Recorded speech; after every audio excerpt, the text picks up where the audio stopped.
9 de la mañana con 15 minutos. Nos vamos a ir a la entrevista de esta mañana, la primera conversación. Estamos en contacto ya con el diputado y presidente de la Cámara, Jorge Alessandri. ¿Cómo está, diputado? Bienvenido. Muy buenos días, muchas gracias a usted por el contacto. Gracias por acompañarnos, diputado. Bueno, la semana comienza nuevamente con la discusión en torno a la agenda de seguridad del gobierno y al proyecto que ha presentado el Ejecutivo, sobre todo con las reformas constitucionales como un punto de crítica, diputado. El fin de semana, quizás en la señal más interesante hasta ahora que ha dado el gobierno, se ha abierto no solo a cambio de la iniciativa, también a los tiempos de tramitación. ¿Cómo ven ustedes desde la UDI y en particular, diputado, las señales que está dando el gobierno en esta materia? Primero, partir con el vaso medio lleno. Lo positivo es que todos estamos de acuerdo que la situación de crimen organizado, de terrorismo, de narcotráfico requiere cambios legales, institucionales urgentes. No podemos seguir haciendo lo mismo porque evidentemente el problema se desbordó. El proyecto, teniendo eso en cuenta, el gobierno, pone arriba de la mesa sus propuestas, más de 30 proyectos de ley, y esta reforma constitucional efectivamente encuentra algún grado de opinión en el oficialismo. Algunos creen que se puede acotar, algunos creen que se puede mejorar, y el gobierno este fin de semana da muy buenas señales. Dice: estoy dispuesto a conversar en todas las mesas que sea necesario, estoy dispuesto a cambiar las urgencias, pero lo que le hemos sugerido nosotros es que avancemos por mientras, con rapidez, en los 30 proyectos donde sí hay, no unanimidad, pero gran, amplia mayoría, para poder ir fortaleciendo las policías, para poder ir fortaleciendo los tribunales, para empezar a ganar esta lucha que estamos perdiendo hace mucho rato. Diputado, ¿eso significa el priorizar ese avance en los temas en los que hay más consenso y donde efectivamente parece haber más espacio para conseguir la aprobación en el Parlamento? ¿Eso significaría dejar en pausa o eventualmente incluso retirar las reformas constitucionales? Yo creo que retirarla no. El gobierno está bastante convencido, el ministro Arrau, me ha tocado hablar varias veces con él, de que es necesario un cambio, porque de lo contrario, todas esas leyes, por ejemplo, los regímenes carcelarios, el detenido que recibía esas sanciones iba a un tribunal y el tribunal daba vuelta a la medida. Por lo tanto, ellos creen que es necesario avanzar, pero avancemos en una reforma constitucional previamente conversada, porque por los quórum que usted necesita, no le basta con el oficialismo en el Senado, no le basta con el oficialismo tampoco en la Cámara. Por lo tanto, no es sacar, no es pausar, es quizás ralentizar mientras obtiene los acuerdos de los votos y empujar a toda máquina los 30 proyectos de ley donde tenemos bastante apoyo, no solo ciudadanos, sino también el Parlamento. Diputado, ahora aparece como un asunto bien difícil conseguir los votos para incluso aprobar la idea de legislar, y ya eso podría estar en riesgo. El senador Matías Walker ha sido bien claro en esa línea, quien es un voto clave dentro del Senado por los quórums que usted, como usted bien decía, se requieren, pero el mismo senador Luciano Cruzco, que también plantea que esta reforma no es necesaria para avanzar en la agenda de seguridad, y deja en duda si es que va a aprobar o no esa idea de legislar. Mire, todo en estos 4 años del presidente Kast va a ser muy difícil en el Parlamento. Estamos empatados en la Cámara y empatados en el Senado. Pero todos decían lo mismo respecto a la ley de reconstrucción. Bajamos los impuestos corporativos por primera vez en 30 años. Cambiamos ciertas reglas para facilitar la inversión. Hicimos un fondo especial para la reconstrucción. Todas estas cosas parecían muy difíciles y se ha ido avanzando. Entonces, todo va a ser desafiante en los 4 años de Kast por las mayorías parlamentarias que tenemos, pero evidentemente que si uno engancha con el apoyo ciudadano, convence a los senadores que hace falta convencer, va a poder ir avanzando. No hay peor esfuerzo que el que no se hace. Si Arrau está convencido de que la reforma constitucional podría hacer el bien en la lucha contra el crimen organizado, bueno, hagámosla de la forma tal de que saque los votos necesarios y se convierta en ley. Ahora, diputado, se corre el riesgo también de sufrir, digamos, un bochorno legislativo, un traspié importante si es que no se llegara a aprobar la idea de legislar por las consecuencias que eso puede tener. O sea, hay un riesgo también porque el apoyo que se ha visto al proyecto es muy débil. No solo desde el punto de vista de los votos, sino también incluso desde el punto de vista técnico. con Sí, una opinión mayoritaria de parte de la abogados reforma, constitucionalistas que han criticado esta iniciativa. en la parte de la reforma constitucional es así.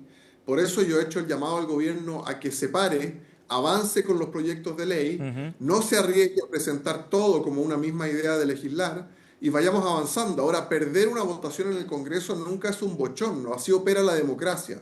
Perder significa que no conversaste antes, que no acordaste los puntos necesarios para obtener la cantidad de votos. Y si hay que sentarse 4 horas con el senador Matías Walker y sumarle las cosas que él propone en esta reforma constitucional, yo creo que vale la pena hacerlo. Lo mismo el senador Araya, el senador Bianchi, si se necesitan 29 y el gobierno tiene 25 o 26, depende cómo se Ujú. cuente.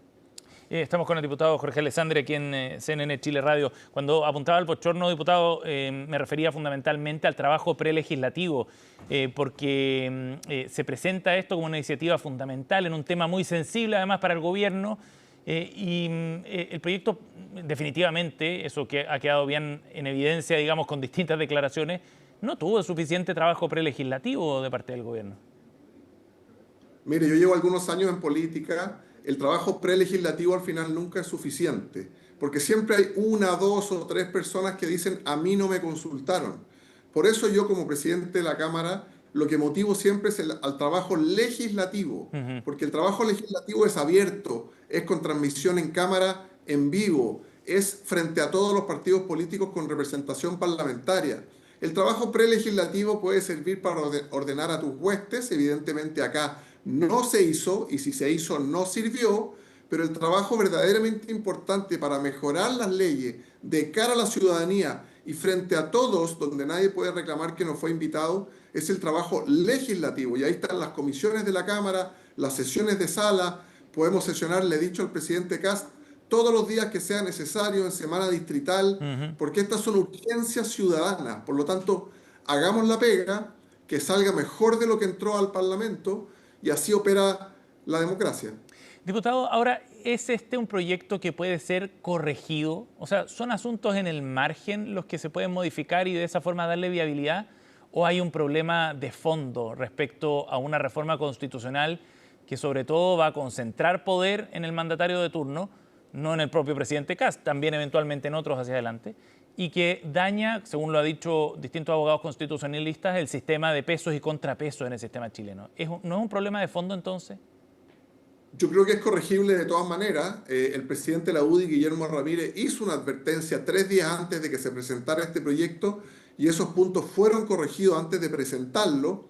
Ahora, la pregunta es, ¿necesitamos un estado de excepción especial para las ciudades, las comunas de nuestro país, para alteraciones que vienen del narcotráfico, del crimen organizado? Yo siento que sí, es lo que veo en la ciudad de Santiago que represento todos los días.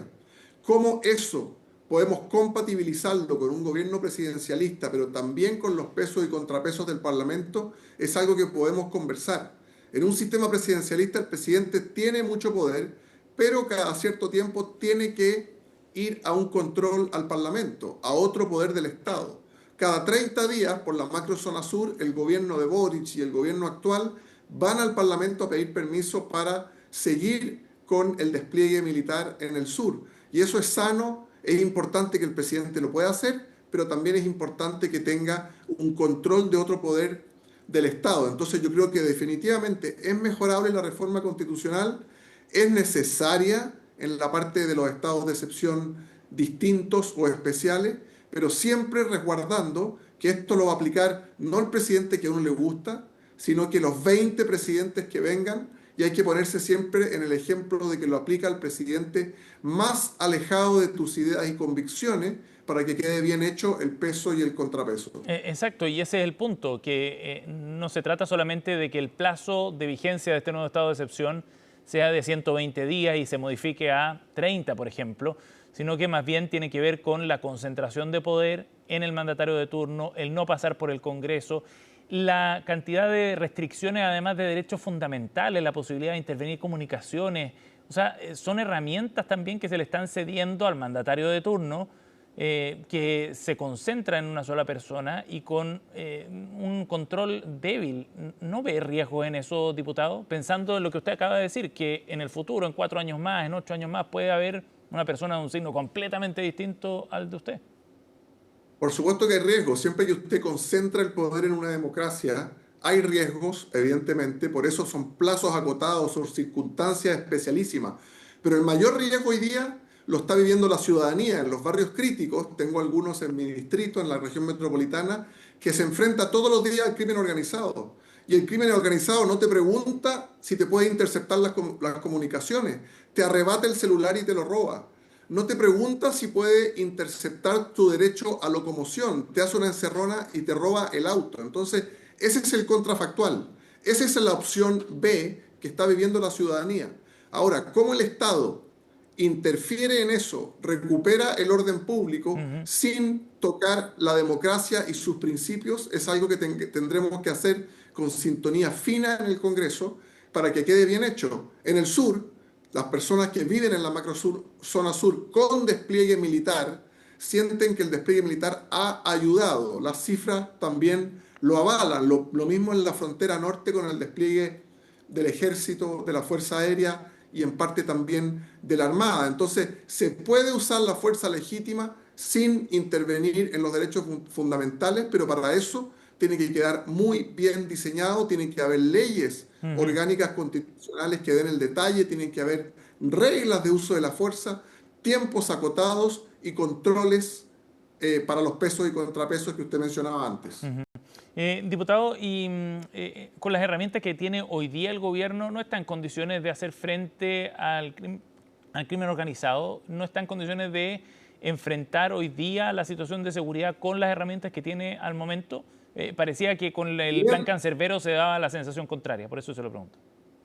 Si bien hemos visto un cambio de mano, hemos visto un cambio de énfasis, no solo comunicacional, sino que también en la coordinación entre las distintas instituciones del Estado, han ido cayendo personas con orden de arresto por delitos graves que estaban hace 2 años prófugos. Por lo tanto, hay un cambio de mano, hay un cambio de velocidad, hay un cambio de apoyo a los policías. También han habido leyes que se han aprobado, la ley Naín Retamal 2.0 para los uniformados que están de Franco, que también tengan una protección cuando hacen uso de la fuerza legítima. Pero el ministro Arrau, que ha detectado todos estos dolores, ha detectado también que podrían funcionar mejor estas herramientas con ciertos cambios legales. Por eso elige 30 proyectos de ley. Muchos de ellos iniciativas parlamentarias antiguas, les pone urgencia, otras de iniciativa del Ejecutivo. Y además dice, para que esto quede en el óptimo, requiere una reforma constitucional. Esa hay que mirarla con especial cuidado porque requiere más votos, porque dura más y porque va a afectar los derechos fundamentales. Pero son dolores que el ministro Arrau ha detectado y los expone al Parlamento. Ahora el Parlamento los debe tomar, debe ver cuáles son necesarios, cuáles tienen los votos y mejorarlos en cuanto a ley para que se conviertan en ley de la República. Diputado, y esto al final, la idea de presentar esta reforma constitucional en paralelo con el otro paquete de medidas legislativas, ¿no fue un error desde el punto de vista del diseño? ¿No debería haberse concentrado el foco en aquello que era más viable políticamente en esos proyectos? Esa pregunta se la puedo contestar en diciembre cuando veamos cuántas de estas ideas se convirtieron en ley. Siempre hay un tira y afloja al principio, siempre hay una discusión en los medios, después en la ciudadanía, las familias en las casas. Lo que sí queda claro, y lo respaldan también las encuestas ciudadanas, es que la gente siente un pánico frente al crimen organizado, siente que estamos perdiendo la batalla y siente que haciendo lo mismo no vamos a ganar. Por lo tanto, las herramientas que se ponen sobre la mesa, yo llamaría a la oposición a poner sus 30 medidas, sus 30 ideas, porque cuando es solo crítica, pareciera que todo lo que se está haciendo es suficiente y evidentemente la ciudadanía piensa que no es así. Diputado, ahora hay un riesgo también en abordar esto como un asunto de blancos y negros, ¿no? Porque usted plantea que efectivamente el crimen organizado no respeta el derecho a locomoción, interviene en los barrios, limita en un montón de aspectos la vida diaria de la ciudadanía y eso es cierto, ¿no? Es efectivo. Plantear que solo un estado de excepción nuevo es la única solución, el único camino para resolver ese problema, también es un punto que exagera, digamos, el rol que puede tener el cambio constitucional y se ponen muchas fichas en eso sin pasar por un montón de grises entre medio, ¿no? La discusión tiende a plantearse como en términos de blanco y negro. ¿No ve un riesgo también en eso?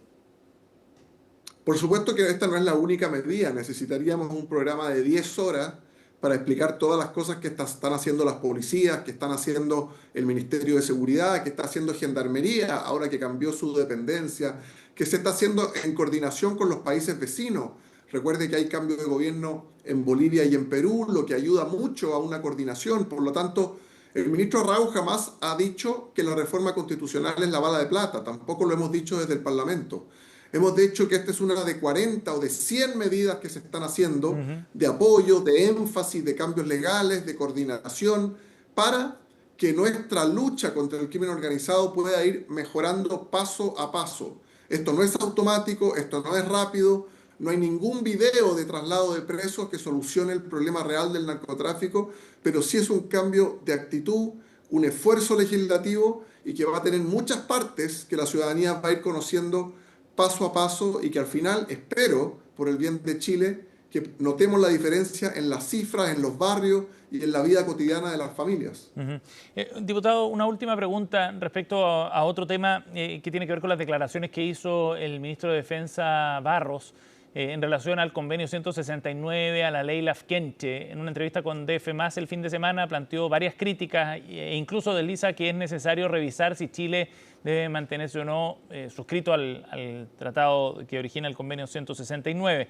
¿Qué le parece a usted desde el punto de vista político que el ministro de Defensa esté planteando asuntos como este, que luego son desmentidos, digamos, por el ministro del Interior, Claudio Alvarado, rápidamente, quien descarta que esta idea de revisar el convenio 169 esté en la agenda del gobierno? Todos los convenios, todos los tratados que Chile aprueba, que Chile discute en el Congreso, evidentemente que son conversables. El fin de semana estuve revisando los argumentos que se plantearon en marzo del año 2000 en la Cámara de Diputados a favor y en contra del convenio 169. Muchos parlamentarios de la época adelantaban que esto iba a traer problemas, que la consulta indígena iba a ser perjudicial para el desarrollo económico, que iba a trabar inversiones, todas cosas que el ministro Barro plantea están en su legítimo derecho. Ahora el ministro Alvarado, como jefe político de los ministros, también puede decir, no ha dicho que no está de acuerdo con Barros, ha dicho que no es prioridad del gobierno en este momento. La energía, la fuerza está en el tema de seguridad, pero evidentemente que el ministro Barros, con toda su experiencia como abogado y ahora como ministro de Defensa, puede plantear cuando un convenio internacional aparentemente venía a ayudar a los pueblos originarios y finalmente ha coaptado la posibilidad de emprender o ha hecho mucho más lenta la permisología y ha complicado el desarrollo y el bienestar de Chile, no para esos pueblos originarios, sino que para todos los chilenos que nos sentimos parte de esta república. El diputado Jorge Alessandri, presidente de la Cámara de Diputados, ha estado con nosotros esta mañana. Gracias por esta entrevista, diputado, muy amable. Gracias a usted, Sebastián, que esté muy bien.